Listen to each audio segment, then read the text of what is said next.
4 is an Xbox 360 port of a PC game that came out pretty recently. Content-wise, it's still pretty much the same story. You play as a space marine named Matthew Kane. You're going to the alien planet of Stragos to try and kind of take things back for the human race. Your space marines crash land on the planet, wiping out the majority of your squad.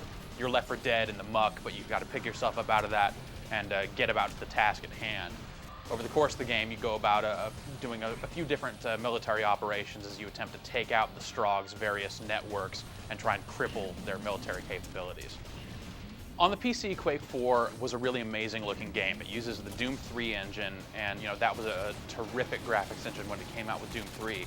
And the changes they made for Quake 4 really improved it. It's just a great looking game with really terrific lighting. The environments are very detailed, and there's just a lot going on.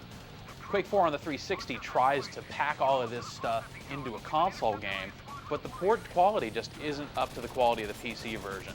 You're going to look at the textures, and they just look kind of grungy in spots. There's a real kind of muddy look to a lot of that stuff that isn't as crisp as it was on a nice PC. In addition to that, the game's frame rate is all over the map. It's never 100% stable, even in an empty area with not a lot going on. It's still a little stuttery and not as smooth as you would want it to be. There's one particular sequence where you're actually doing like rail shooting on a tram car as it's going along, and you actually hear the rate of fire on the machine gun like slow down because that's how slow the game is getting, just as more and more stuff kind of flies in behind you and tries to take you out. It's really dramatic and really ruins the look of the game.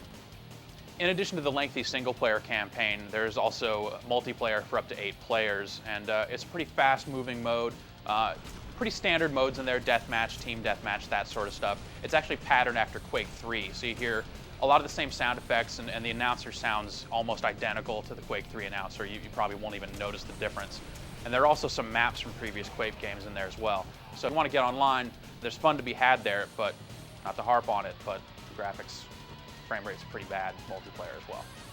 If you're out there trying to choose between which version of the game you want to get, it kind of does come down to your PC's specs. If you have a high-end PC, definitely the PC version is going to look a whole lot better, it's going to perform a whole lot better, and it has 16-player multiplayer instead of just 8.